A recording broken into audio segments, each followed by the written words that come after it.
todo povo, todo grupo de pessoas precisa de ter alguém na frente. E quem está na frente, aqueles liderados, aquele grupo de pessoas precisa estar obediente a este líder. Louvado seja o nome do Senhor Jesus Cristo. Por quê? Porque se não for assim, a coisa não anda. Porque se não for assim, não existe organização. Louvado seja o nome do Senhor. Tem um grupo de pessoas aí, irmãos, que se chamam de desigrejados, né? E o que é que esses desigrejados pregam e ensinam? Eu não preciso de um líder. Eu não preciso de alguém que esteja acima de mim, que eu seja obediente a essa pessoa. Esse grupo de desigrejados seguem isso. São pessoas, irmãos, feridas, infelizmente. São pessoas que até já se congregaram. São pessoas que por um tempo serviram a Deus em uma congregação. Mas por algum fato, por algum acontecimento, por alguma situação, resolveu sair, né, deixar de se congregar e agora fazer parte desse grupo. Por quê? Porque por muitas das vezes, irmãos, nós não queremos ser submissos a alguém. A dificuldade é essa, por muitas das vezes, seja no trabalho, seja em casa, seja na igreja, por muitas das vezes, a nossa dificuldade é ser submisso a alguém. Mas o nosso próprio Deus disse, é melhor obedecer do que sacrificar. Isso também vale para quem é liderado e vale também para quem lidera. Louvado seja o nome do Senhor. Porque todo líder, irmão, tem um líder acima dele. Todo liderado tem um líder e todo líder também é liderado. Louvado seja o nome do Senhor. Deus escolhe Moisés, né? Vamos seguir aqui do texto. Deus escolhe Moisés. E o povo aqui nesse momento está na trajetória para a terra prometida, né? A terra que Deus promete para o povo, que ia levar eles, uma terra que manava leite e mel, né? Então não era qualquer promessa, irmãos. Eles saem de um jugo de escravidão, eles saem de um lugar que eles não tinham mais expectativa de vida, através de uma promessa que o Senhor faz, e o Senhor prepara tudo. Louvado seja Deus. O Senhor prepara tudo. Louvado seja o nome do Senhor. Mas aqui nós vemos que na trajetória, né, o povo ele reclama demais. O povo ele é muito ingrato. Por quê? Porque Deus tira eles do Egito, faz uma promessa de levar eles para uma terra que manava leite e mel. Lá não haveria mais jugo de escravidão para eles, não seriam mais escravos. Louvado seja Deus. Mas na trajetória eles vão dizer que era melhor estarem lá. Mas por que eles dizem isso? Porque eles reclamam, sentem no coração e reclamam do maná que Deus derramava todos os dias. E como era este maná? Se a gente seguir esse texto aqui, depois do versículo 6, a Bíblia vai dizer: maná vinha no orvalho da manhã, né? E eles colhiam este maná, né, e preparavam ali o trigo, preparavam seus pães para suprir as suas necessidades. Mas o maná não poderia ser guardado para o dia seguinte. Por quê? Porque se guardasse para o dia seguinte, já não servia mais, já estaria estragado. O maná só servia para o mesmo dia, mas o Senhor derramava o maná todos os dias. E nenhum dia o Senhor deixava de derramar o maná. Todos os dias o Senhor supria a necessidade do povo. Era a promessa de levar o povo até a terra prometida. E até lá o Senhor dava sustentabilidade. Até lá o Senhor não deixava faltar o alimento. Até lá o Senhor preparava uma nuvem de dia para que o sol não se Aleluia, Jesus. Glória a Deus. O Senhor mantinha o povo no caminho da terra prometida. Mas o povo reclama. E o povo murmura. Aí o versículo nos diz que o povo se queixou, né? Isso desagradou ao Senhor. Primeiro, quando o Senhor ouve essa queixa do povo, né, e isso desagrada a Deus, aí a Bíblia vai dizer que a ira do Senhor se acende. Irmãos, a ira ela não se programa. A ira não é um sentimento que a gente programa. Amanhã eu vou amanhecer irado. Não, não é. É alguma situação que acontece que nos deixa irado.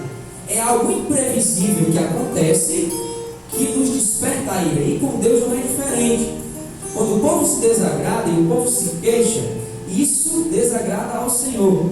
E a ira de Deus, através disso, se acende. A Bíblia diz: e o fogo do Senhor, primeiramente, ardeu entre eles e consumiu os que estavam às partes mais distantes do acampamento. Ou seja, o fogo de Deus não veio e consumiu todos que estavam ali. Foi nas partes distantes. Era como se Deus dissesse assim: olha, eu estou alertando vocês. Esse fogo que consome as extremidades do arraial é um alerta de Deus para que o povo, olha, isso me desagradou. As queixas de vocês com o maná que eu derramo todos os dias e assim vocês se alimentam e não têm passado fome, a queixa de vocês sobre isto me desagradou e isso fez com que a ira de Deus se acendesse e o fogo consumisse todas as extremidades do arraial. Cuidado, irmãos, com a nossa reclamação. Cuidado, jovem, com a reclamação que você tem dentro da sua casa, que você tem na igreja. Irmão, não deixa eu louvar indo lá, irmão, não deixa eu louvar. Isso é besteira. Dentro de casa, as reclamações: eu queria comer isso, mas não tem. Eu queria essa roupa, mas não tem. Eu queria esse sapato, eu queria essa sandália, mas por que meu pai não compra? Cuidado. Muitas das vezes isso desagrada ao Senhor. E por muitas das vezes o Senhor nos pune. Não é somente jovem que reclama, não. Adulto também reclama, viu? E muitas das vezes a punição de Deus vem. Muitas das vezes o castigo de Deus vem. Irmão, o que é isso? Você quer me dar medo? Não, é a palavra de Deus que nos ensina isso. Cuidado com as nossas murmurações. Cuidado com as nossas reclamações. O povo estava reclamando aqui, não era de qualquer coisa, não. Não era de qualquer situação do dia a dia. O povo estava reclamando de algo que Deus providenciou para o mantimento deles ao caminho da terra prometida. O Senhor não tinha obrigação de suprir a necessidade daquele povo até a terra prometida, até porque o Senhor já tinha os tirado de uma situação que nem eles mesmos tinham mais perspectiva que iriam sair daquela situação. Mas o Senhor tira e promete algo, e o Senhor supre a necessidade no meio do caminho. E com cada um de nós não é diferente. Quando o Senhor nos escolhe, quando o Senhor nos separa, quando o Senhor nos levanta, Ele nos escolhe, nos liberta, nos transforma, Ele supre todas as nossas necessidades. Aleluia, Jesus, é verdade, Deus. Eis que eu estarei convosco todos os dias até a consumação do céu. Grande Deus, aleluia, Jesus. Irmão, o Senhor fala isso porque o Senhor não é jovem. O Senhor não sabe o que é que eu passo, as tentações que eu tenho passado, as lutas, os sofrimentos. Eu tenho algo para dizer a você. O seu Jesus disse: eu estarei com você todos os dias, até a consumação dos séculos. O que acontece é que por muitas das vezes a gente recorre, tenta fazer com as nossas próprias forças.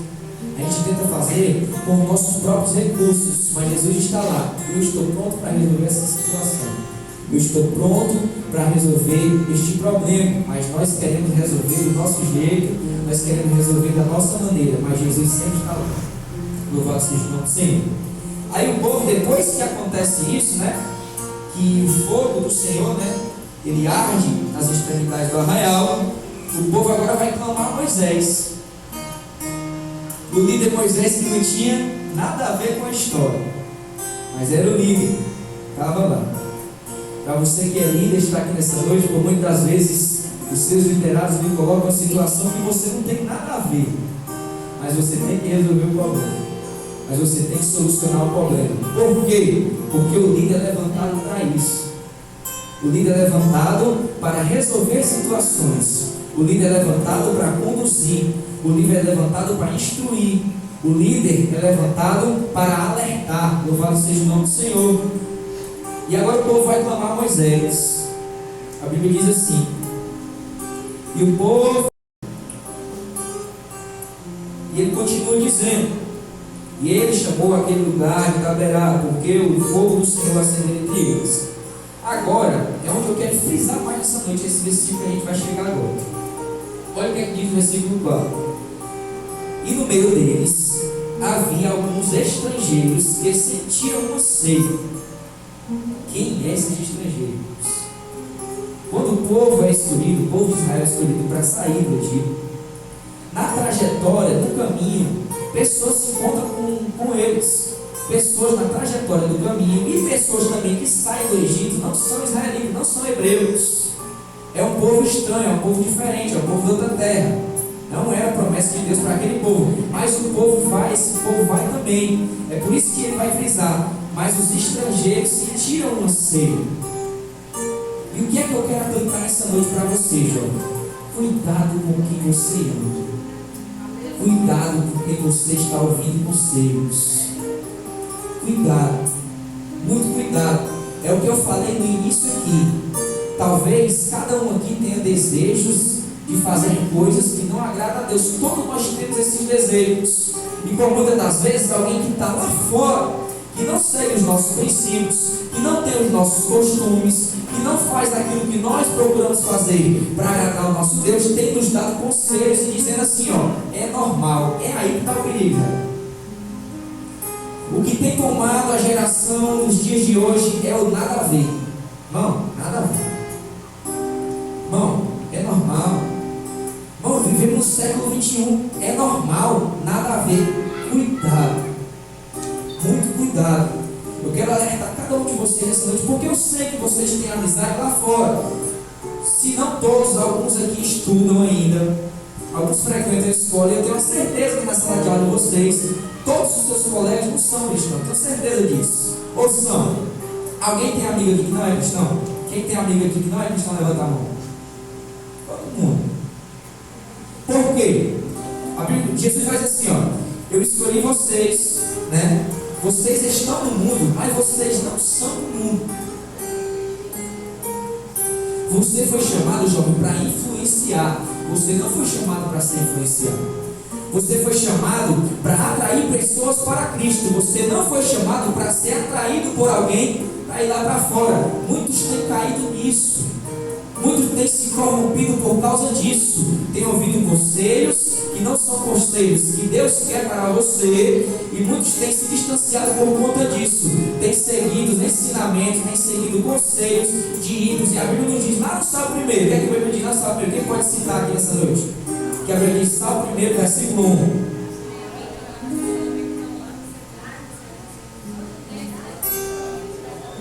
Bem-aventurado o homem que não anda segundo o quê?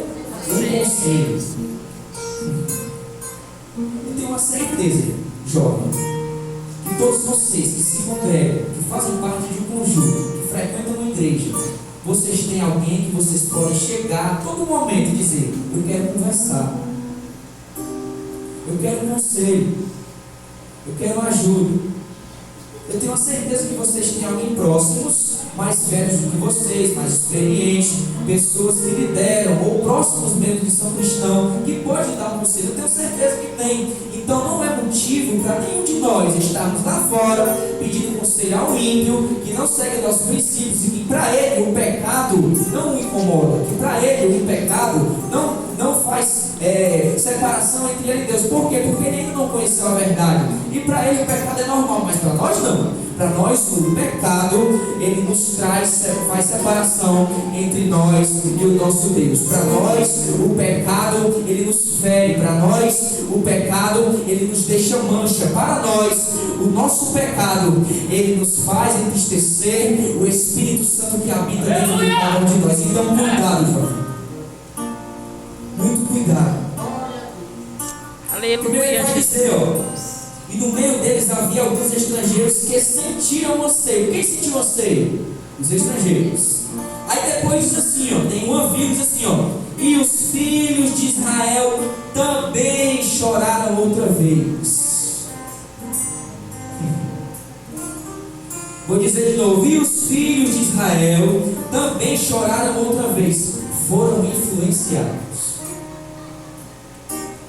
Vamos lá. Os filhos de Israel também tinham desejo de comer outras coisas. O que é que vocês acham? Eles também tinham desejo de comer o que eles comiam lá no Egito? Eles tinham esse desejo, sim ou não? Sim. Tinham, por quê?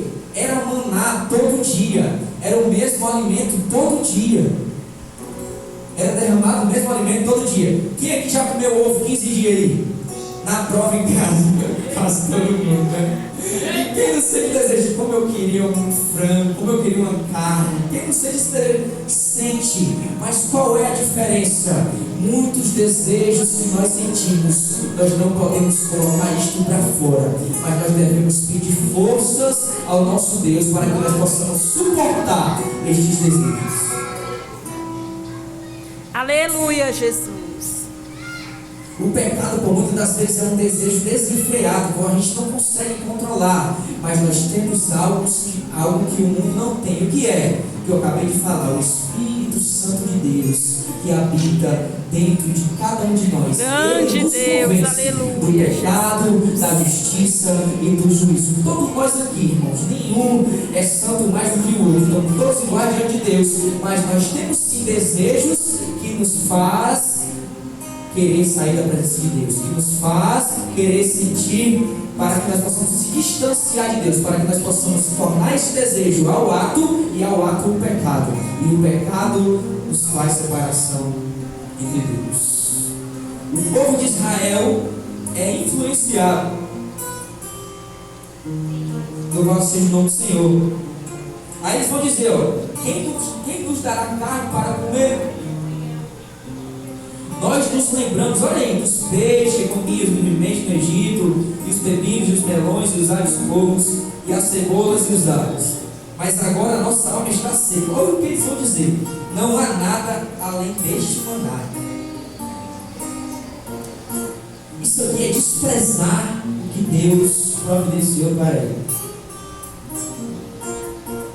Deus escolhe, Deus tira, mesmo com o coração endurecido de um homem que não queria deixar que esse povo fosse, mas Deus vai lá e Deus vai até o coração, porque Deus vai até o coração na hora que Ele quer. Vai lá, movimenta tudo, e agora o povo diz: não tem nada além deste maná.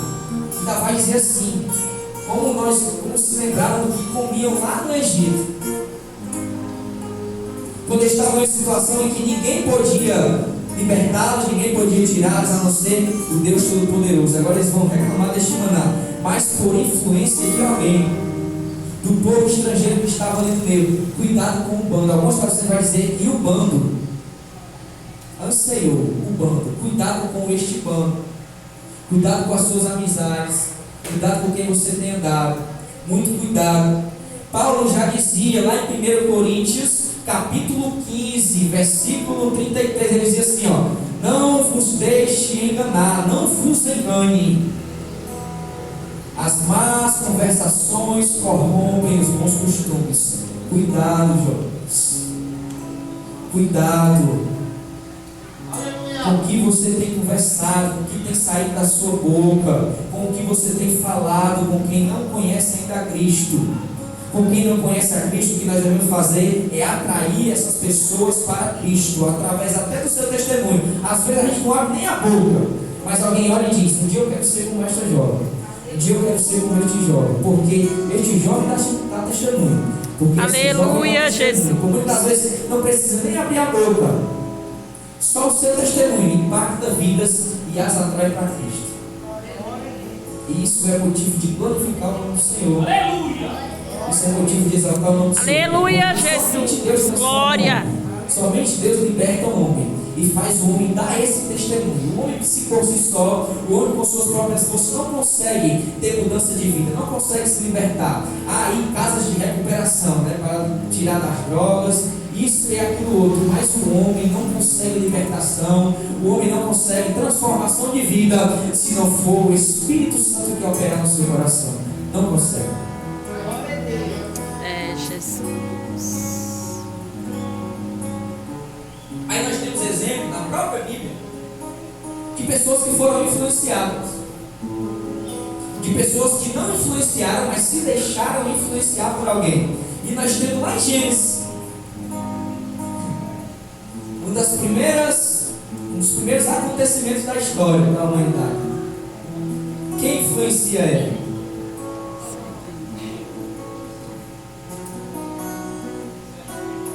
Todos nós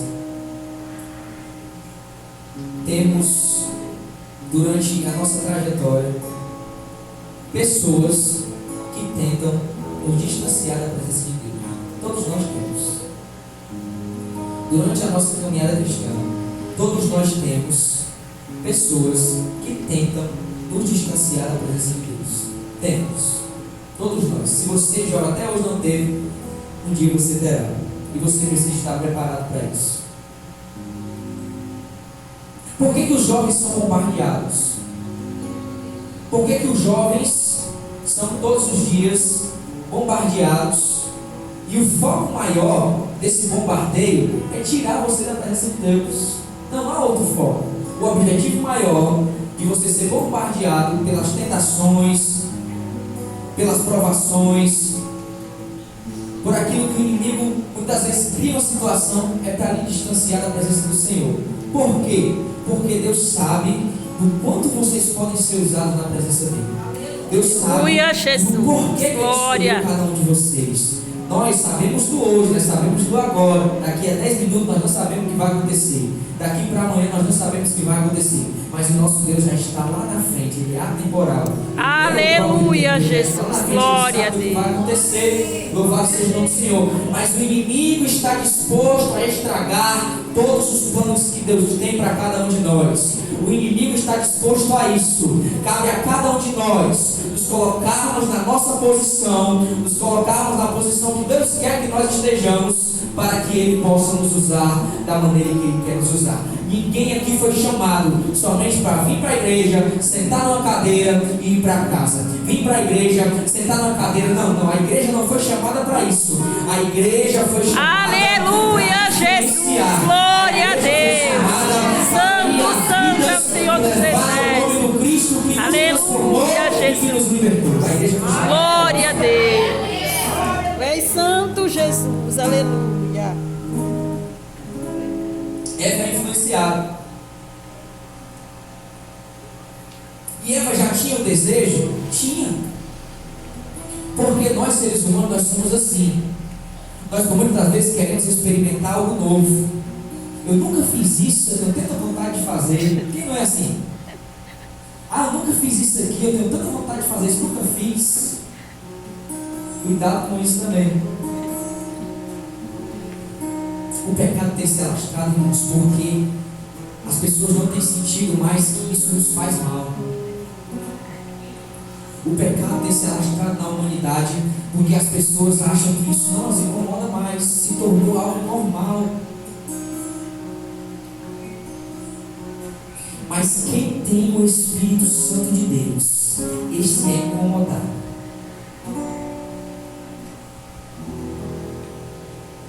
Quando ele peca, o seu espírito ele sente. Quando o cristão, aquele que já conheceu a Cristo, peca, ele fica triste. Ele fica abatido. Por quê? Porque o Espírito Santo habita dentro dele. E Paulo vai dizer, olha, não entristeçais o Espírito Santo de Deus. Glória a Deus. Verdade, Jesus querido. Aleluia. Ele é influenciado. Aí nós vamos lá para 2 Samuel, capítulo 13. Se quiser abrir, quem não quiser. Versículo 1, se não me engano, até o versículo 10. Também temos outra situação de alguém que é influenciado. Eu vou ler rapidinho. 2 Samuel 13 diz assim, sucedeu depois disso que Absalão, o filho de Davi, tinha uma irmã formosa, cujo nome era Tamar. E Aminon, o filho de Davi, a amava. E Aminon ficou tão atormentado que caiu enfermo por causa da sua irmã Tamar, porquanto ela era virgem. E Aminon considerava muito difícil para ele fazer algo a ela. Aminon, porém, tinha um amigo, cujo nome era Jonadab, o filho de Simeia, irmão de Davi. E Jonadab era um homem muito sutil. Olha aí. E ele lhe disse, por que estás tu sendo o filho do rei, magro, dia após dia? Não me contarás? E Aminon disse a ele, eu amo Tamar, a irmã do meu irmão Absalão. Ou seja, a própria irmã. E Jonadab disse a ele, deita-te na tua... Olha como é que o inimigo age. Deita-te na tua cama e faz de dia enfermo. E quando teu pai vier para te ver, diz a ele, rogo-te que deixes Tamar, minha irmã, vir e me dar carne e preparar a carne à minha vista, para que eu possa vê-la e comer da sua mão. Assim Aminon se deitou e se fez enferminha e cega. O irmão sente o desejo pela própria irmã. Esse amor aqui, vocês sabem que há diversidade de amor. Esse amor é eros mesmo, de homem para mulher, sentimento carnal, de ter relação sexual. Esse é o desejo que ele sente pela sua própria irmã. Ele tinha um desejo, mas a Bíblia diz que ele estava enfermo, estava até magro. Mas ele tinha tomado alguma atitude até nessa ocasião? Ele tinha feito alguma coisa para chegar até Tamar? Não tinha feito nada, mas chega alguém. E é isso que eu estou alertando cada um de vocês. É como um conselho que alguém dá. é com algo que alguém fala, que por muitas das vezes essa pessoa é usada sutilmente, como diz aqui, Job, versículo 13, lá na parte C, e Jonadab era um homem muito sutil. O nosso inimigo, ele é o quê? Ele é sutil, ele chega devagar, né? Ele chega de uma forma que a gente não está nem observando, ele vai aos poucos, ele vai criando situação. O pecado, ele não está, ele não é causado de repente. O pecado não é assim. Pequei, sem intenção alguma, não é assim. Para o pecado, ele ser efetuado, há um processo.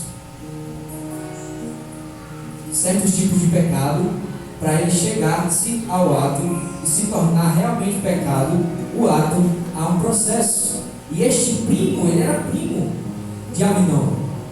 O Abis vai dizer que ele é filho, de um irmão de Davi. Ele era primo. E dá esse conselho para Aminon. Ou seja, é influenciado. Aminon tinha um desejo, mas não tinha tomado nenhuma atitude. Mas chega alguém, usada pelo inimigo, usada por Satanás, e dá um conselho desse, e a Bíblia diz que ele vai lá, cria toda essa situação, e ele estupra a sua própria irmã. Por causa do conselho de alguém que não tinha temor algum. Por causa do conselho de alguém que não tinha temor algum para Deus. Por causa de alguém que talvez não seguia princípios. Por causa de alguém que não